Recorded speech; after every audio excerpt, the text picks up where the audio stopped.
তাদের যে স্বাধীন অধিকার এটা থেকে তাদেরকে খর্ব করা হয় এবং কৌশলে আওয়ামী লীগ এটা করে।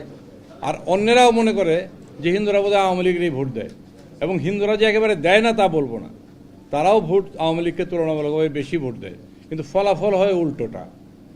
কি হয়? গ্রামে গঞ্জে অত্যাচার করে, হিন্দুরা কষ্টে বলতেও পারে না যে অত্যাচার করা হয়েছে, বলে যে আমাদের বলে আমরা আওয়ামী লীগের পক্ষে ভোট দেই, কিন্তু এই আওয়ামী লীগ যদি আমাদের অত্যাচার করে তো আমরা কাকে বলবো বলেন? কাজেই আওয়ামী লীগের অত্যাচারগুলি হিন্দুরা বলতেও সাহস পায় না, আর অন্যান্য সরকারের আমলের অত্যাচার হিন্দুরা আওয়ামী লীগকে বলার চেষ্টা করে হিন্দুদের দ্বারা।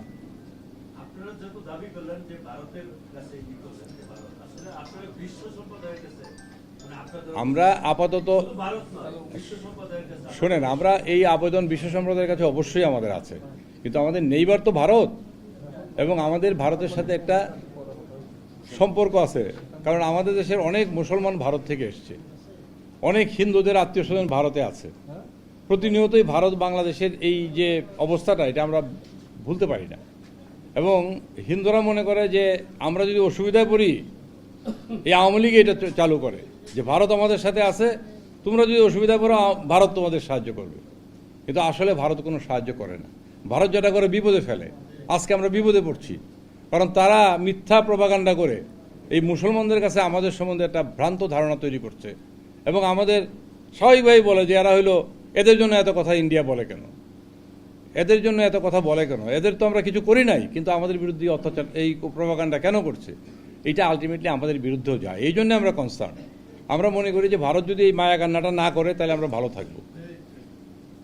আর কোনো প্রশ্ন? মানে আমি যেমন সামনে নির্বাচনে বলেন। পরাজিতরাও যারা জয় পেয়েছে তারা শুনতে পাই না, একটু কাইন্ডলি একটু কাছে এসে বলবেন। কাছে এসে বলো।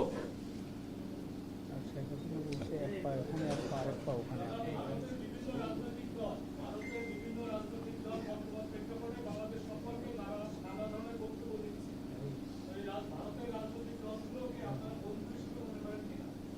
আমরা ভারতের সব দলকেই বন্ধু মনে করি রাজনৈতিক দল হিসাবে, কিন্তু তারা যে কাজটা করছে এটা আমাদেরকে ব্যবহার করছে তাদের রাজনীতির স্বার্থে।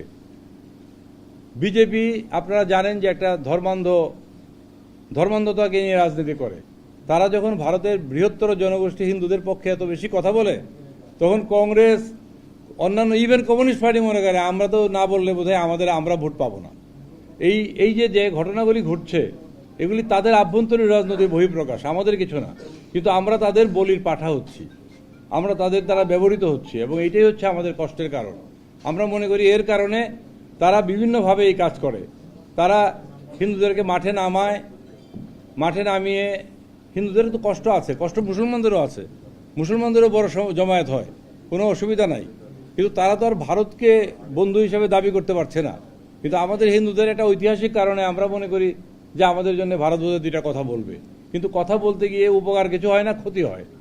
বরং আওয়ামী লীগ হিন্দুদের মন্দির ভাঙে, মন্দিরে কোরআন শরীফ রাখে, গোলমাল লাগায়, এই আশায় যে মানুষ মনে করবে বোধহয় জামাত বিএনপিরা এটা করতেছে, এই মনে করে তারা এই কাজটা করে। কিন্তু ফলাফল তো মানুষ জানে, এখন ইলেকট্রনিকের যুগ, সব দেখা যায়, সব বোঝা যায়, এবং অ্যাডভান্স এত টেকনোলজি যে কে আসলে কাজটা করছে সেটা জানা যায়। এই জন্য তারা আজ পর্যন্ত কোনো বিচার করে নাই। আপনারা দেখবেন তারা কোনো তদন্ত করে যখন দেখে যে লোকগুলি তাদেরই, এই নিয়ে চার্জশিটও হয় না, বিচারও হয় না। এই যে 15 বছরে এত বৌদ্ধ মন্দির ভাঙলো, খ্রিস্টানদের গির্জায় আক্রমণ করা হইলো, মন্দিরগুলিতে আক্রমণ করা হইলো, আওয়ামী লীগ 15 বছর তো একতরফা ক্ষমতায় ছিল, জোর করে, তারা তো কোনো বিচার করলো না। এবং আওয়ামী লীগ প্রচার করে যে ভারত যতদিন আমাদের সাথে আছে আমাদের কেউ নামাইতে পারবে না। তো এইবার কি হইলো? এইবার নামলো কিভাবে বলেন? তারা বুঝতেও পারে না যে কিভাবে নামলো। কাজেই এইটা হচ্ছে একটা সম্পূর্ণ, এইটা আমরা ভারতের এখন বেশি করে বলছি, কারণ তারা সবগুলি দল এবং বিভিন্ন মিডিয়া মিলে বাংলাদেশের বিরুদ্ধে এই চক্রান্তটা করছে।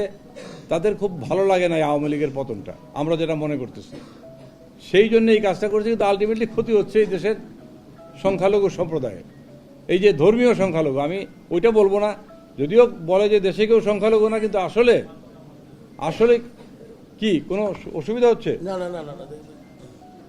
আচ্ছা, আসলে কিন্তু এটা আমাদেরকে ব্যবহারই করা হচ্ছে।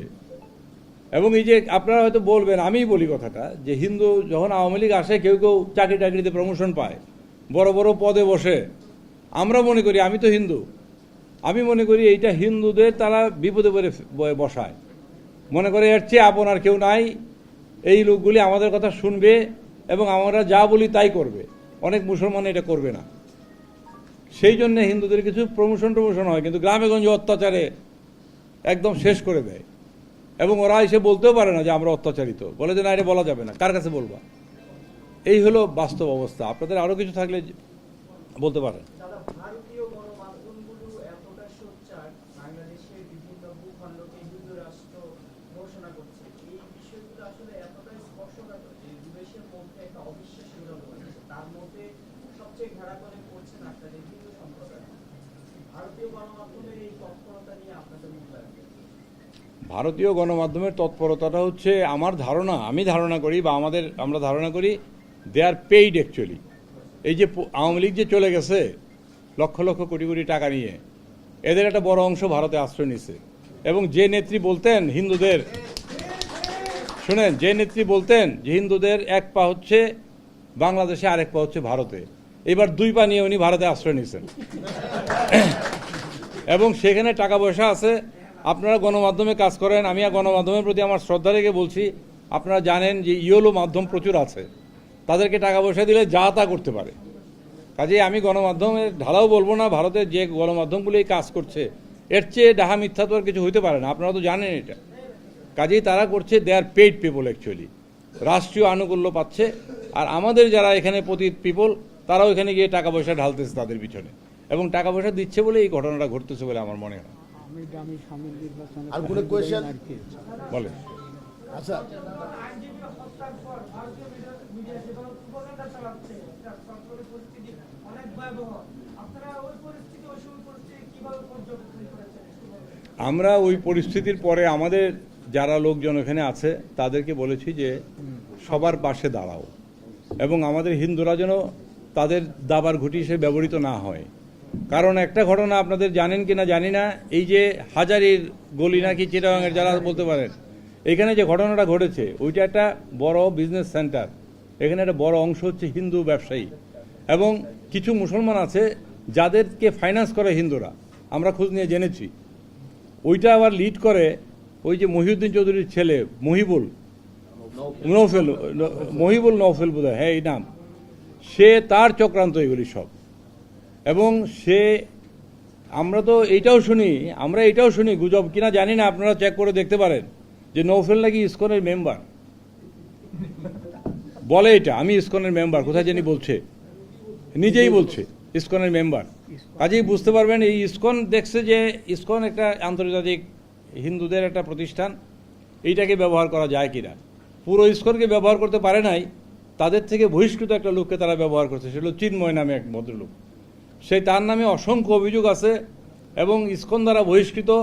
কিন্তু হিন্দুদের যে অসুবিধাটা হয়েছে কি জানেন, এই যে 5 তারিখে বিকেলবেলায় উনি তো চলে গেলেন কাউকে কিছু না বলে, সবচেয়ে অসহায় অবস্থায় পড়ছে তার সমর্থক হিন্দুরা।